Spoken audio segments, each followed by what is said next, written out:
Boa noite. Bem, primeiramente eu vou falar aqui que, para vocês não acharem estranho que eu estou de sandália no púlpito, é porque eu acabei machucando meu pé, grave, um pouco grave, aí eu não posso colocar o sapato, só para vocês entenderem. Bem, hoje a nossa voz juvenil, nós, os gravadores aqui do clube, estamos coordenando essa programação e eu fui escolhido desse mês para pregar. Bem, primeiro vamos orar. Querido Deus que estás nos céus, obrigado por mais um dia, Senhor. Obrigado porque mais uma semana se iniciou. Amém. Senhor, abençoe agora a minha pregação, me use, me faça lembrar tudo que eu estudei. Senhor, que dê tudo certo. Abençoe os irmãos também que consigam entender a palavra que eu quero falar. E que dê tudo certo. Em nome de Jesus, amém. Bem, no sermão de hoje nós vamos refletir sobre 4 personagens da Bíblia. Eu quero convidar os irmãos a abrir a Bíblia lá em 1 Samuel.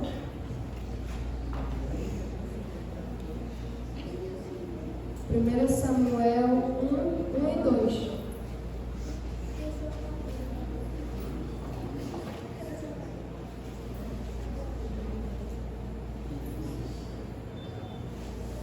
Samuel 1 e 2. Nós vamos começar falando um pouco sobre o primeiro personagem da nossa história. Provavelmente alguns já vão começar sabendo qual história nós vamos ver hoje, que o nome do personagem é Eucana.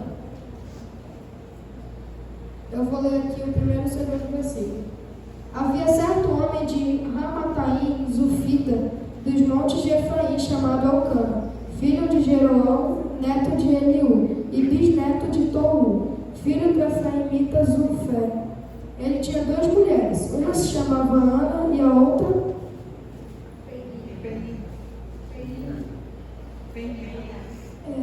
Penina tinha filhos, Ana, porém, não os tinha.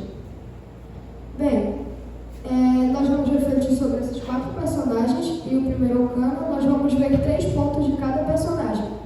O primeiro ponto de Eucana é que ele guiava sua família ao Senhor. Nós podemos ver isso lá em 1 Samuel 4, 5. Alguém pode ler para mim?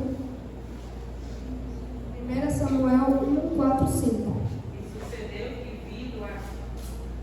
vindo a arca do conselho do Senhor ao arraial, todo Israel primeiro No dia que Eucana oferecia o seu sacrifício, dava a ele porções deste a Penina, sua mulher, e a todos os seus filhos e filhas. A Ana, porém, era uma porção dupla, porque ele o amava, ainda mesmo que o Senhor a houvesse deixado estéril.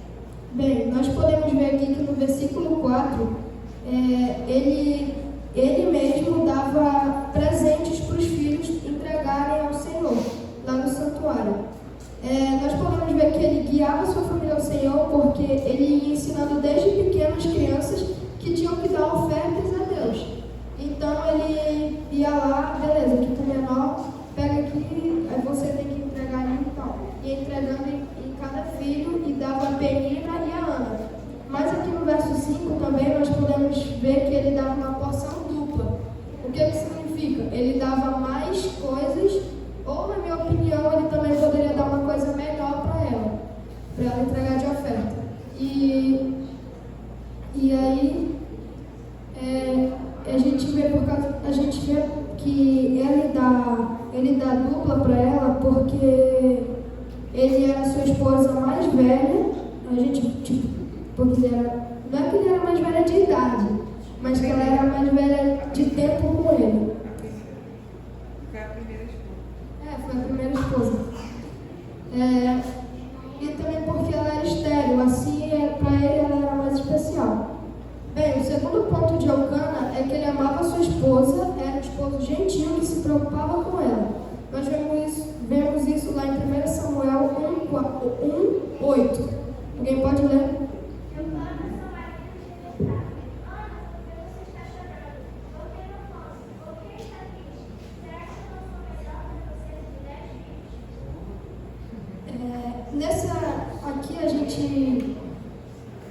vê que ela estava muito triste porque teve uma vez que eles subiram, aqui fala subiram, porque eles moravam numa cidade antes e eles iam em uma época do ano para outra cidade adorar a Deus.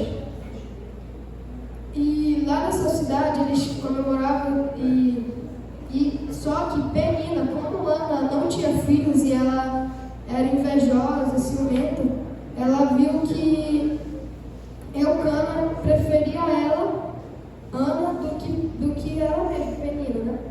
E aí ela não gostava disso e acabava provocando Ana. E aí, certa vez, Ana ficou muito triste e subiu para chorar. E aí Eucana foi lá com ela e lhe disse: Ana, por que você está chorando? Por que não come? Por que está triste? Será que eu não sou melhor para você do que 10 filhos? O que ele quis dizer? Ele quis dizer que, poxa, eu estou aqui, estou te apoiando, não sou melhor eu do que 10 filhos? Ele não quis dizer aqui, eu vejo assim que ele não falou assim, brigando, tipo, eu não sou melhor que 10 filhos? Não, ele falou assim, uma voz romântica, tipo, poxa, eu não sou melhor do que 10 filhos e tal. Eu não consigo ver Eucana falando grosso com ela nessa parte aqui. Bem, o terceiro ponto é que ele confiou e confirmou o voto de Ana. Nós vemos isso lá em 1 Samuel 1, 22 e 23. Porém, Ana não subiu, mas disse a seu marido: quando o menino for desmamado, então o levarei para que apareça perante o Senhor e lá vive para sempre. E Eucana, seu marido, lhe disse: faze o que bem se parecer aos teus olhos, fica até o desmame. Tão somente confie no Senhor a tua palavra, assim ficou a mulher.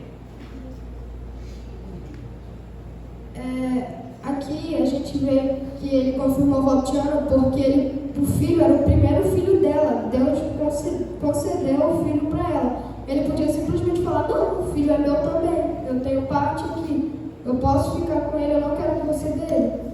Imagine aí, tia Dácia, a tia Dácia chega lá com o senhor, aí fala bem assim, quando Davi era pequeno: eu pedi para Deus esse menino aqui, e aí eu vou desmamar ele e entregar para outra pessoa. O que você ia fazer? Você não ia aceitar. Eu ia fazer igual o falou pra ela: ô minha filha. Não, meu filho, eu acho que não ia concordar. É porque aqui Eucana, a gente consegue ver que Eucana apoiava tudo que ela fazia, tudo que ela planejava. E isso é bom para o casal. Agora nós vamos para o segundo personagem. Ana, o segundo personagem é Ana, que a gente veio falando aqui junto com o Ana. Ana era fiel e temente a Deus. Confiou a ele seu desejo de ter um filho, fazendo assim um voto de que o filho seria dedicado ao serviço do Senhor. Nós vemos que ela fez isso lá em 1 Samuel 1, 10 e 11. Alguém pode ler? Ela, pois, com amargura de alma, orou ao Senhor e chorou abundantemente. E voltou um voto, dizendo: Senhor dos exércitos, se benignamente aguentares para a aflição da tua serva e de mim te lembrares, e da tua serva não te esqueceres, mas a tua serva deve um filho varão ao Senhor, o darei por todos os dias da sua vida, e sobre a sua cabeça não passará navalha. Nós vemos aqui que ela era fiel e temente a Deus porque ela teve coragem, não que nós não temos coragem, mas que ela foi fiel ao ponto de se humilhar perante Deus pedindo um filho. A gente vê aqui também o tamanho da vontade dela de ter um filho. Mas eu acho que qualquer mulher teria isso porque, como ela era estéril, ela passou a vida dela toda sem ter um filho, sem ter um acompanhante, tirando o marido e as outras pessoas. Mas aqui nós vemos que ela era bem fiel e temente a Deus, né? Porque ela foi lá a Deus e pediu dela.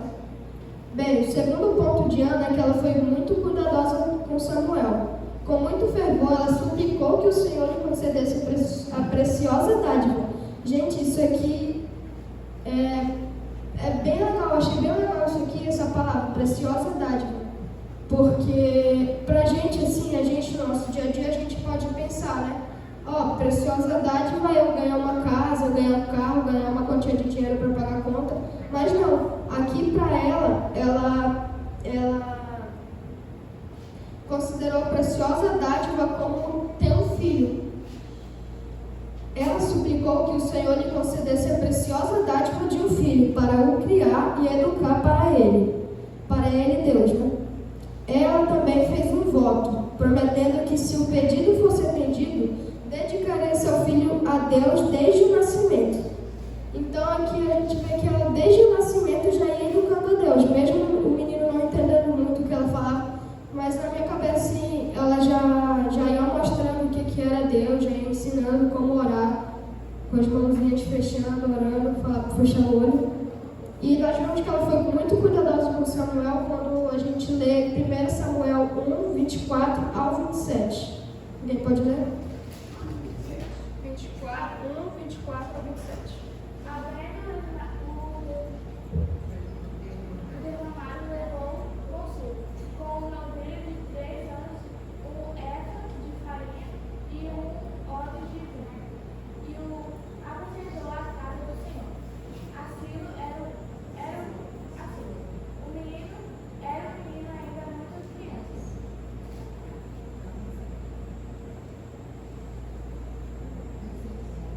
E demoraram dizer. Trouxeram o menino a ele, e disse ela: Ah, meu senhor, tão certo como diz.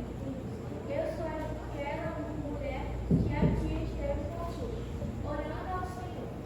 Por este menino orava eu, e o Senhor me concedeu a petição que eu lhe fizera.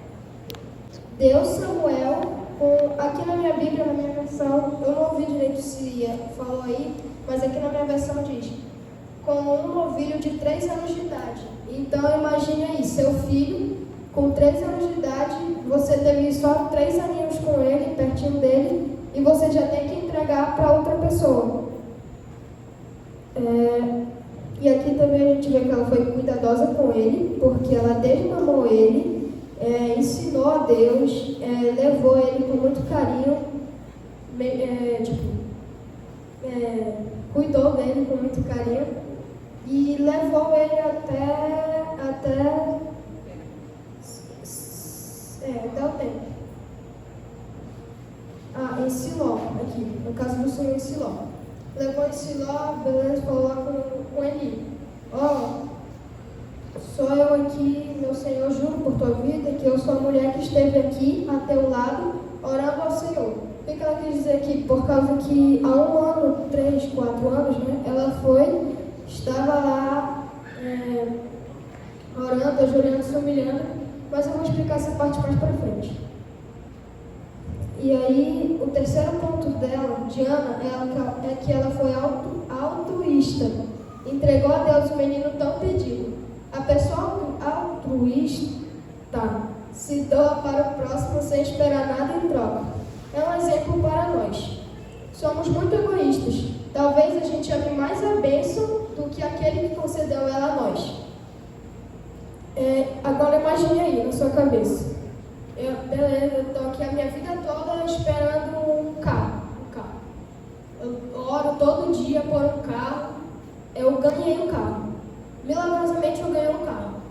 Aí você vai lá, Deus, eu agradeço e tal. Mas está aqui, Aí é como se Deus fosse uma pessoa, né? Aí está aqui o carro. Aí você dá o carro para essa pessoa. Foi tipo isso que Ana fez, só que uma coisa bem mais preciosa. Que foi o próprio filho dela.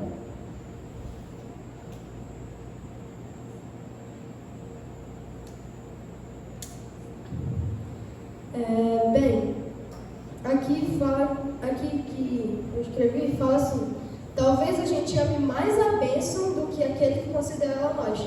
Ou seja, Deus concedeu a bênção a nós, um carro, né?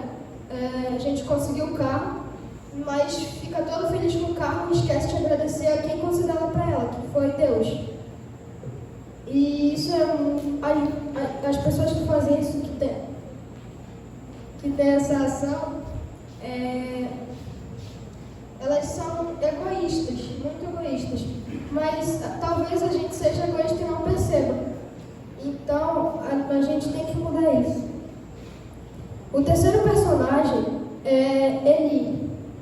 Eli era responsável pelo santuário, era sacerdote responsável pelo santuário. No momento da oração angustiada de Ana, ele a julgou pela atitude que estava tomando. Naquela época, não era comum cenas como aquela de Ana se humilhando lá perante o Senhor no templo. Por isso que ele, não é que eu dou razão para ele ter julgado ela, mas é que eu entendo um pouco porque ele foi lá e quis chamar a atenção dela. Porque aqui a gente vê que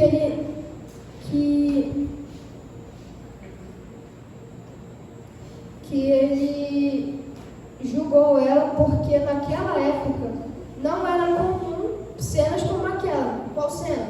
A cena de Ana indo lá ao santuário, se prostrando, se humilhando, chorando, né? E eu fiquei um pouco impressionada quando eu li isso aqui, porque naquela época já não era, o povo já tinha se afastado um pouco de Deus, porque como é que eles iam para uma festa para adorar a Deus e não iam lá no templo se humilhar?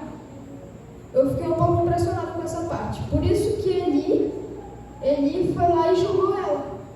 Eu sei que não é certo julgar e tal, mas eu sei que ele podia ter esperado. Mas eu dou um pouquinho só de razão para ele, porque não era comum naquela época. Então ele começou a achar que ela estava embriagada. Eu pensei assim, se ele pensou que ela estava embriagada e não era comum naquela época, então é porque era um pouco comum, não era tão comum assim, era incomum, mas era tipo, algumas pessoas bêbadas poderiam provavelmente ficar indo lá, fingir que estavam fazendo essas coisas. E por isso ele achou que a Ana estava embriagada. Portanto, não podemos julgar uma situação sem saber a realidade. Nós vemos isso lá em 1 Samuel 1, 12, 13 e 14, que diz assim: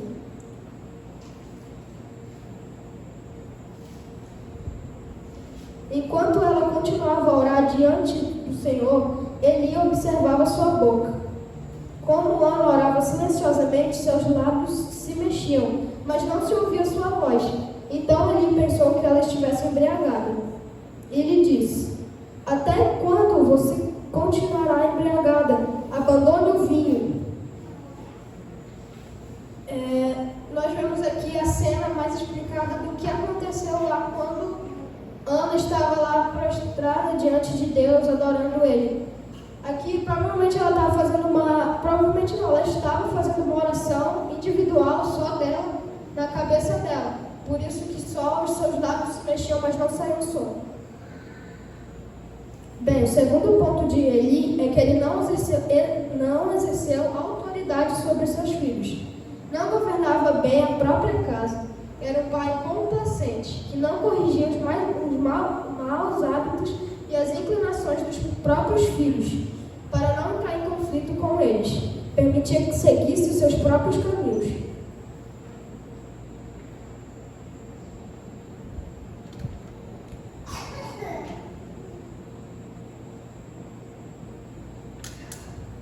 Nós vemos que ele não exerceu autoridade lá em 1 Samuel 2, 12 ao 15. Quem pode ler aí para mim?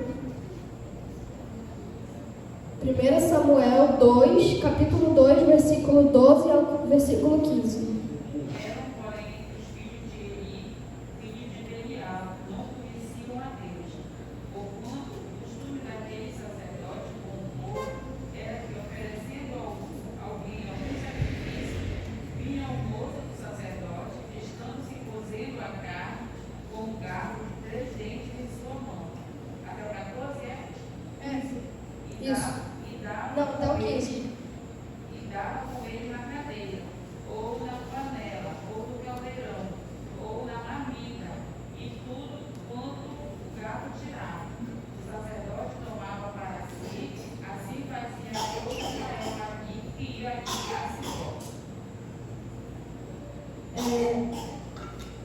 15 também. O 15 também. Também, antes de queimarem a gordura, vinha o moço do sacerdote e dizia ao homem que sacrificasse: dá essa carne para assar ao sacerdote, porque não tomará de ti carne cozida, senão crua. Aqui nós vemos a maldade dos filhos de Eli. Eles iam lá no lugar onde assava a carne e eles metiam. Era uma caldeira, tipo que ele estava fazendo, ou era carne cozida?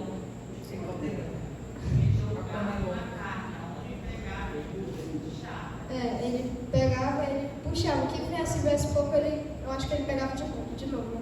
Mas se viesse muito, ele já pegava para ele lá. E aqui no verso 15 nós vimos também que ele era muito, muito ruim, porque ele falou, aqui na Bíblia fala: mas antes mesmo de queimarem a gordura, vinha o auxiliar do sacerdote. Eu acabei de ler aqui e eu pensei, será que ele mandava uma pessoa para não falar que ele que fazia as maldades? Eles faziam o contrário do que Deus tinha dito. E dizia ao homem que estava oferecendo o sacrifício: dê um pedaço desta carne para o sacerdote assar.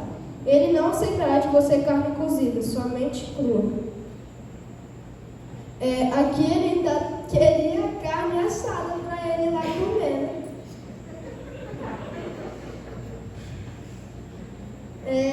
O segundo ponto de Eli é que ele foi responsável pela transgressão dos filhos. O sacerdote juiz de Israel tinha recebido orientações quanto ao dever de instruir e controlar os filhos que Deus havia colocado sob a sua responsabilidade. Ele recuou diante do dever porque teria que ir contra a vontade deles os filhos, né? O que geraria conflito e levaria a puni-los. Permitiu que seus filhos tivessem o que bem entendessem e não deu atenção à responsabilidade que tinha de prepará-los para o serviço para Deus e para os deveres da vida. O pai acabou obedecendo aos filhos. Eles não foram ensinados desde o início a entender e a apreciar o caráter de Deus, nem a santidade da sua lei. Estavam familiarizados com o santuário e o serviço nele realizado desde a infância, mas haviam perdido todo o respeito pela santidade daquela função e o seu significado. Ele não corrigiu o desrespeito que demonstravam pelos serviços solenes realizados no templo, e quando chegaram à idade adulta, seu coração estava repleto do veneno da dúvida e da rebeldia. Essa parte aqui eu achei um pouco, como eu posso dizer, um pouco que me impressionou um pouco, porque fala que eles já entendiam o que era, estavam familiarizados com o santuário e o serviço nele, realizado desde a infância. Então eles já sabiam do que se tratava, como era importante o santuário, mas eles não davam importância. Eles sabiam o que era certo e o que era errado, mas mesmo assim eles faziam errado. Faziam tudo errado, faziam coisas ruins, e o principal, desrespeitavam o santuário. E aqui nós vemos que, por que eles ficaram assim? Porque ele não corrigiu o desrespeito que demonstravam pelo serviço solene realizado no templo. Quando eles chegaram na idade adulta, seu coração estava repleto do veneno, da dúvida e da rebeldia. Agora vamos imaginar, você, o pai ou a mãe, chegou do trabalho. Trabalhou o dia todo, teve um intervalo para o almoço, mas não foi muito tempo. Você está lá cansado, chega em casa, cansado, senta no sofá, descansa. Aí quando vê, seu filho faz uma coisa, não quebrar alguma coisa, mas fazer alguma coisa ruim, que você como pai tem a responsabilidade de ir lá puni-lo. Ou explicar que aquilo é errado e falar para não fazer mais. Mas você está muito cansado e pensa, será que não é mais fácil eu acabar deixando ele fazer isso. Da próxima vez que ele fizer, eu pulo ele. Foi isso que ele fez. E nós vemos o resultado deles depois do tempo. Isso é bem errado. Mesmo para você naquele momento seja, vai ser mais fácil porque eu posso continuar descansando aqui. Mas não, você vai estar fazendo uma maldade, não só para você, não só para os filhos, mas para você também, porque mais para frente seus filhos vão estar lá, desrespeitando você, fazendo coisas ruins, e quando eles crescerem e o caráter deles já estiver formado, eles podem até ouvir o que você vai falar, mas eles vão continuar fazendo o que eles já estavam acostumados a fazer. Bem, o quarto e último personagem é Samuel. E o primeiro ponto dele é que ele aceitou o voto de seus pais. Nós vemos isso lá em 1 Samuel 2:11. Eu vou ler aqui. Então Eucana voltou para casa em Ramá, mas o menino começou a servir o Senhor sob a direção do sacerdote Eli.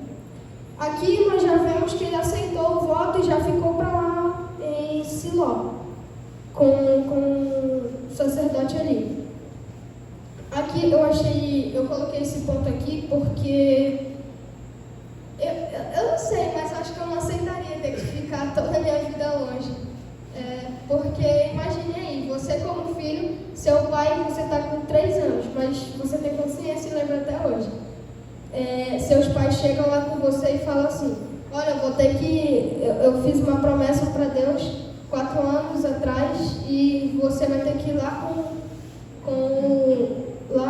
em Siló com o profeta Eli, ter que trabalhar lá a sua vida toda, nunca mais você vai viver, só uma vez por ano. Aí ele podia ter falado, não, a vida é minha também, eu não vou para lá. Você que fez o voto, eu não concordei em nada, eu quero ficar aqui. Mas não, ele simplesmente obedeceu aos pais, não só por obedecer, mas também porque ele sabia que ia ser muito bom para ele. Então ele aceitou o voto de seus pais e foi para Siló. E não reclamou. Eu imagino que ele tenha reclamado sim, mas ele sabia que não ia dar jeito, então ele foi. O segundo ponto de Samuel é que ele foi fiel nas pequenas coisas. Nós vemos isso lá em 1 Samuel 3:1. Alguém pode ler para mim, por favor? Este homem subia da sua cidade de ano em ano, a adorar. Capítulo 3, versículo 15. O menino Samuel estava perante o Senhor sob a direção de Eli. Naquele dia, raramente não falava, e as visões Aqui nós vemos que ele cumpria cada dever como algo a ser feito para o Senhor. As coisas que nós fazemos para o Senhor traz beleza, trabalho mais humilde e une os obreiros da terra aos seres santos que realizam a vontade de Deus no céu. A fidelidade nas pequenas coisas, nos pequenos atos realizados com dedicação, nas pequenas ações de bondade, alegrarão os caminhos da vida. Ou seja, mesmo as pequenas coisas que a gente faz, mas que a gente faz de bom grado e faz direitinho, nos aproxima de Deus. A fidelidade nas pequenas coisas, nos pequenos atos realizados de dedicação, nas ações de bondade alegrarão os caminhos da vida. Quando nossa obra na terra chegar ao fim, descobriremos que os pequenos deveres fielmente cumpridos exercerão uma influência para o bem que jamais será esquecida. Ou seja, as coisas pequenas que a gente faz aqui, mesmo que seja varrer, lavar a louça, fazer essas coisas domésticas de casa, e fazer de bom grado, fazer direitinho, Deus vai lembrar a gente do que a gente fez e vai parabenizar a gente e nunca mais será esquecido aquilo que você fez de bom grado, e mesmo sendo uma coisa pequena. Quando nossa obra na terra, os jovens de hoje podem se tornar uma influência para o bem que jamais será esquecido.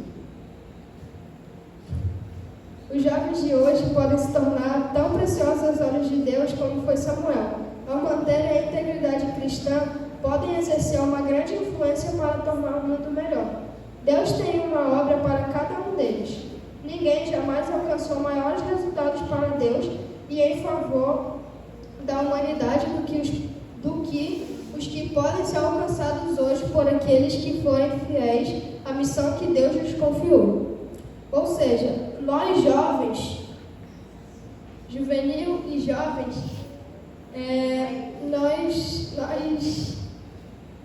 nós somos uma bênção para o povo de hoje, porque no final dos tempos nós vemos também que Deus vai usar nós jovens para que o mundo saiba, tenha na mente Deus e a sua mensagem.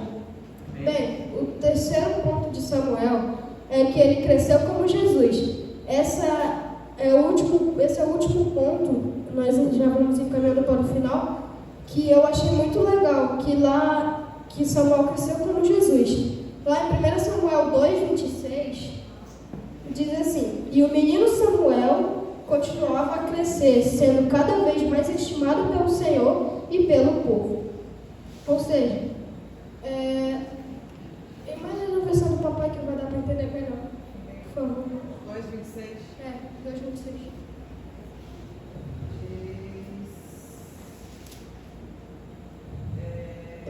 Mas o jovem Samuel crescia em estatura e no favor do Senhor e dos homens.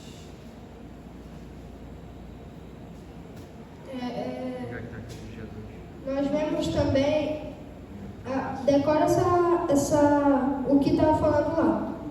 Lá em Lucas 2:52, não precisa ir lá, deixa que eu ler aqui mesmo.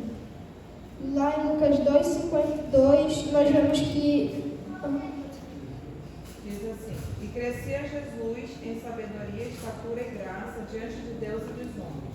Tem só algumas palavras diferentes do que quis dizer aqui em Samuel, mas o que ele quis passar foi a mesma coisa que Samuel. O que isso quer dizer?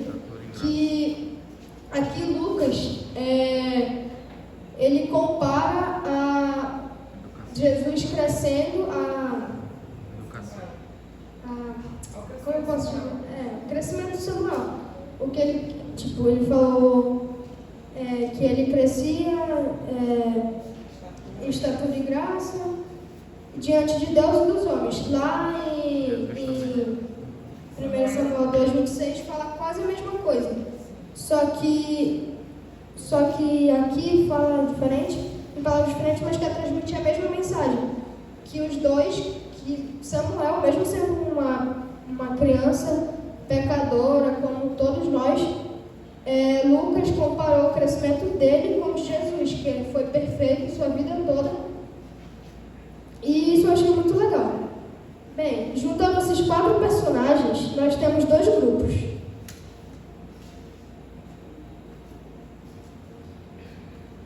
O grupo de filhos e o grupo de pais.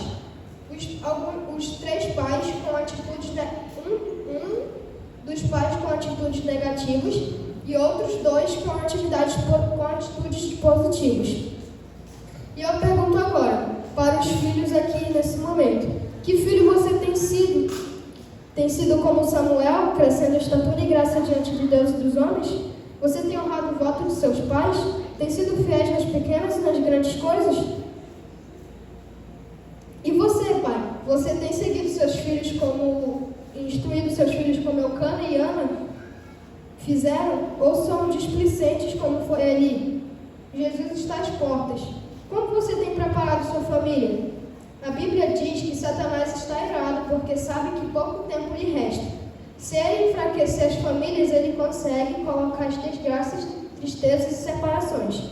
Enquanto Jesus não vem, siga esperando, siga com fé. Enquanto eu canto essa música, reflita e entregue seu coração e sua família a Deus. Depois, no final, eu vou fazer uma oração para a gente. Enquanto ele não vem.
obrigado por mais um domingo à noite, mais um culto. Senhor, obrigado porque o Senhor me usou e obrigado porque eu tenho certeza de que os irmãos entenderam a mensagem. Senhor, abençoe a gente agora que vamos para os nossos lares. Abençoe também as famílias aqui, Senhor. Nós sabemos que Satanás está querendo derrubar as famílias, porque se ele derrubar as famílias, ele derruba a sociedade também. Senhor, abençoe a gente, que nossa família seja forte na Tua Palavra. Amém. E que nós, no tempo final, nós estemos todos juntos vendo Jesus voltando. Amém. Abençoa a gente nessa noite, que nenhum mal nos aconteça. Cuide da gente na ida para os nossos lares. É que eu te peço e te agradeço. Em nome de Jesus. Amém. Amém. Amém.